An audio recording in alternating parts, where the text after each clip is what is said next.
All right, guys. The gate was $11 million. The attendance was 19,481. Fight of the night, Gaethje and Pimblett. And then performance of the nights went to Miller and Hokett. Dana, opening weekend in the books with Paramount Plus. I mean, obviously the way it ended was pretty spectacular, but can you just assess kind of the launch as a whole, like how you thought it went versus expectations, and are there any metrics or measurements that you have already just to value it? Yeah, so let's just put it there. We'll have numbers. I just talked to Ari. Ari said we'll have numbers on Tuesday or Wednesday, but this exceeded expectations beyond belief for Paramount. So we know it killed it. We just don't know the exact number yet. Killed but they're saying it exceeded by like double. Wow. Exceeded the expectations by double. Yeah. And what were your thoughts on just, them as a partner, the way it was presented, the broadcast, etc.? It's unexplainable how enthusiastic and incredible these guys have been leading up to the first fight. So, we got a real good feeling that this is going to be a great relationship for the next 7 years. Fantastic. And obviously delivered in the main event. It's capped off with a war. Just give us your thoughts on Justin Gaethje and Paddy Pimblett delivering a 5-round battle. Yeah, I mean, what a couple. So Paddy Pimblett at the weigh-in yesterday says, I'm going to knock this motherfucker out tomorrow. And I was like, that's interesting. And he never abandoned that game plan. Even when, he got dropped a couple times, I kept waiting for him. I'm like, he's eventually going to have to shoot and try to submit him. Now, I didn't know Paddy Pimblett had a chin like that till tonight. And, absolute dogfight in a war, and much respect to both guys.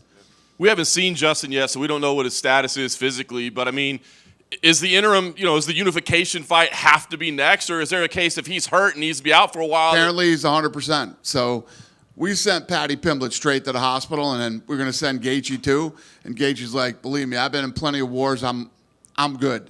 So as far as we know right now, he's healthy. I love it. You talked about the bonuses. You mentioned that you were going to increase the amounts. But the finish bonuses that were implemented tonight, that's something that's been kind of talked about for years as maybe a possibility. What got you to the finish line to say, yeah, let's give bonuses for every finish? So what has been happening forever in this company since we started this company is every night I would tell you guys, oh, these guys won these bonuses, but everybody on the card would get a check for different dollar amounts depending on how they fought, ranging anywhere from $5,000 to $25,000 every event.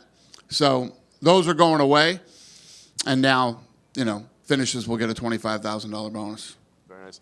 Did want to ask you about the co-main event as well. Sean O'Malley with a big win for him. You thought of his performance, and also, him saying he wants a title shot next. Is that even a possibility? We're not going to make fights tonight, but do you view that as potentially an option, or do you feel like no? The only thing we've been focused on was this weekend, the launch of boxing, and then tonight. And now starting Monday, all I'm focused on is the White House event. So, we have fights made all the way up to – we have fight cards already built all the way up to March and April. So I don't know yet. Last thing for me, we did have a fight cancellation today. Not a lot of details on the information of what happened there. There's speculation that maybe this was a wagering flag. What can you tell us? That's what it is.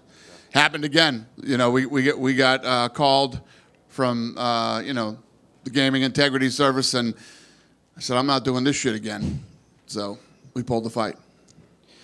Dana, I remember when Paddy first arrived in the UFC, you were saying stuff like, well, his entrance is good and it's all well and good to get the fans, but he needs to be able to fight. Obviously, we've seen him have great wins before, but to show the durability he had in that fight tonight, do you feel like even though he lost, he will be considered one of the best in that division moving forward? No doubt about it. I mean, he was the favorite tonight. I think that's what fucked him. Every other one, he's the underdog and everybody thinks he's going to lose. Tonight, he's the favorite. I don't think that his game plan was the greatest. Obviously, tonight he showed he is tough, he is durable, and almost impossible. I mean, especially against Gaethje. And you're eating those punches from him. It's one thing to say, listen, I'm going to come out. I know I believe in my durability. I believe in my chin, and I'm going to go toe-to-toe with this guy. But when it starts to not work, at some point you got to say, you know what? It's the third round. I got 2 rounds left. I might want to try to take him down and submit him here. Obviously, we are no longer on pay-per-view, so there was a bit of a different viewing experience tonight. There was a lot of ads during the broadcast, sometimes over the walks and sometimes over the corner work. Is that something fans are going to have to get used to, or is that a work in progress that you'll change going I haven't forward? seen it yet, and all this is a work in progress. It's $8.99. You're not paying fucking, however much anymore. These guys gotta make some money too. So, yeah. Would that be something that they decide, or would you watch it back and maybe think, okay, co-main event, we should still hear the corner work, or are you just like, listen, Paramount paid for it, they get to decide? Well, that is a fact. Let's start there. But these guys are incredible to work with already, so we'll figure it out. Yeah. And for you personally, right, massive night, Paramount Plus, so the start of a brand new deal, as well as Zuffa Boxing. I know you're already looking forward to the White House, but if you could say how much this weekend has meant to you personally, what would you say about being able to launch boxing and the new deal and new era? It'll mean something to me at the end of 26. I don't think like that. I'm like, wow, this is a special day for me. I just don't think that way. The way that I think is, we're going into a new deal. We got a lot of work to do, especially on the boxing side. And after Christmas, I usually go away like the 26th every year, and I'm gone for like 10 days. And that's when I start to think about, how the year was and what we're going to do in 27. So the end of the year, I'll start thinking about that stuff, depending on where we are. Right. Thanks, yeah. What did you make of Waldo Acosta's performance? Because all week it was Derek, Trump's favorite fighter. Derek, will you fight at the White House? And then he goes in there, and now it seems like you have a superstar in Waldo who wants to fight essentially every month. Yeah, I don't know if we were saying that Derek's going to fight. What we said is the president loves Derek Lewis. So, depending on how the fight turned out. But we put him in that fight because, yeah, he's the kind of guy we love. The fact this guy always wants to fight, take last-minute fights, got poked in the eye and comes back out and keeps fighting. I think that he's got a bright future. He says he wants to fight 6 times this year. I love it. And then what did you think of John Silva's week as a whole? Kind of a kooky character, kept calling himself autistic at the press conferences, and then he jumped on Arnold Allen's back at the end of the fight. I guess, what did you just make of his whole week? I thought him jumping on his back was kind of cool, actually. That was and very athletic, by the way. The other stuff is pretty kooky. I would agree with you. And then Natalia Silva said leading into this fight with Rose, she was promised that if she had got through Rose, she would get a title shot. Is that accurate? Yes. And then Atiba Gauthier is obviously, it seems like he has all the tools to be a superstar. He went 15 minutes for the first time. A lot of people thought online, say fraud checked, but he said he was very happy to get 15 minutes in there. What did you make of his performance? What's the question again? Atiba's performance. He went 15 minutes for the first time. He said he was very happy to get 3 rounds under his belt. Yeah, that's cool.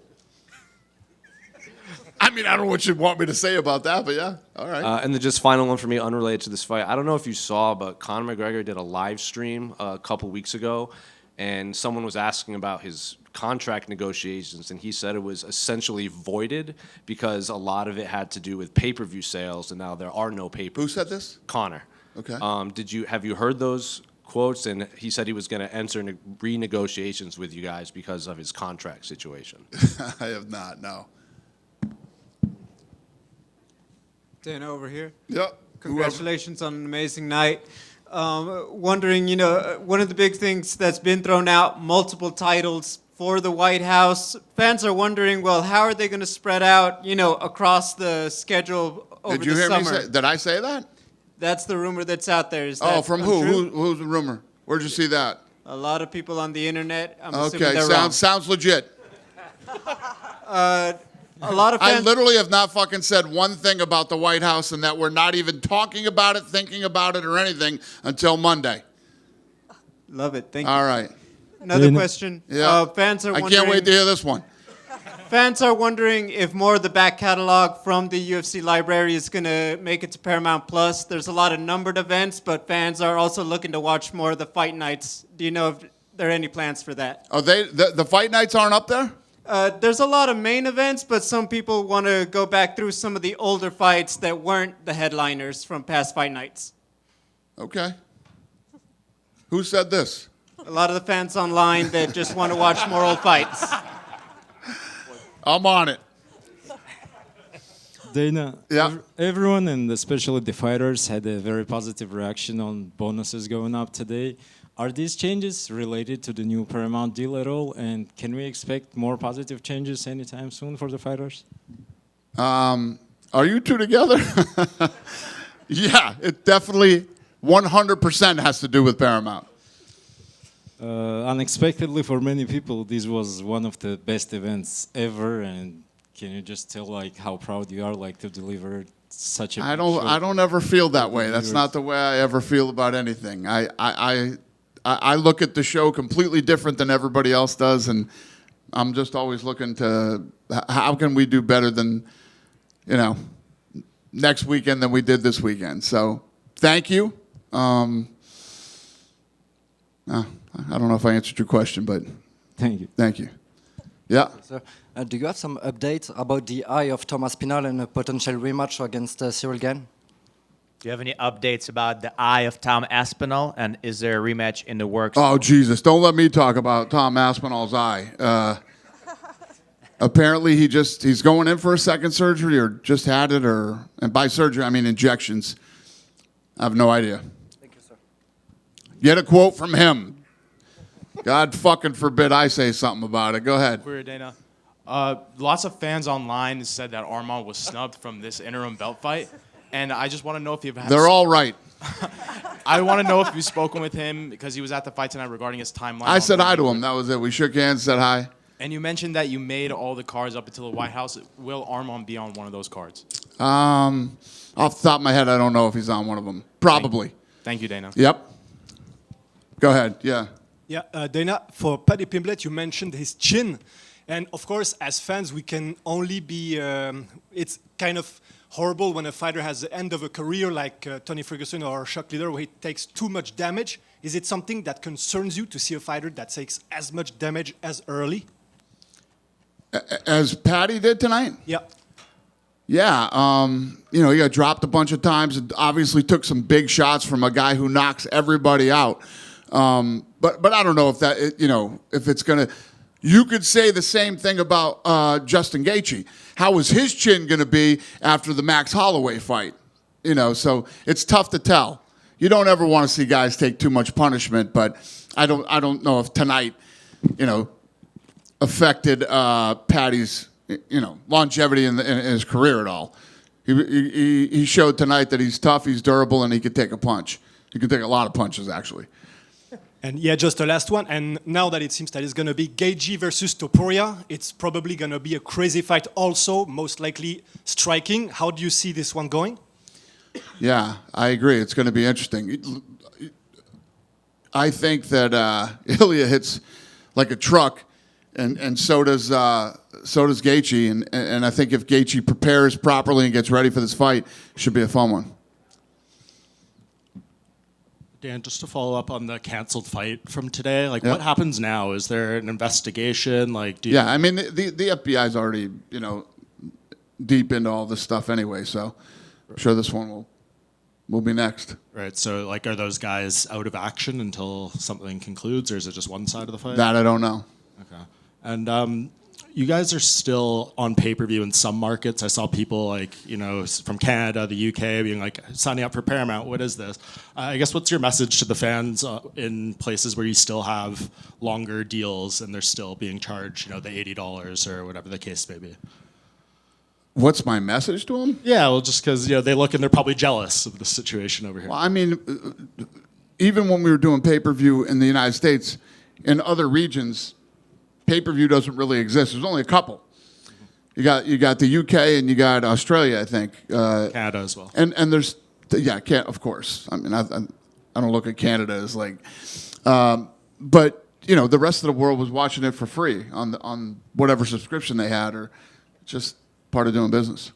And also, like, I'm sure this is something that gets figured out over time, but it seems like there's a delay from the live action to the stream, which is natural, of course, with streaming. But people wonder how that impacts live betting and things like that over time. Is that something that's being, discussed at all or thought? I'd never thought about it. It's a great question, but yeah,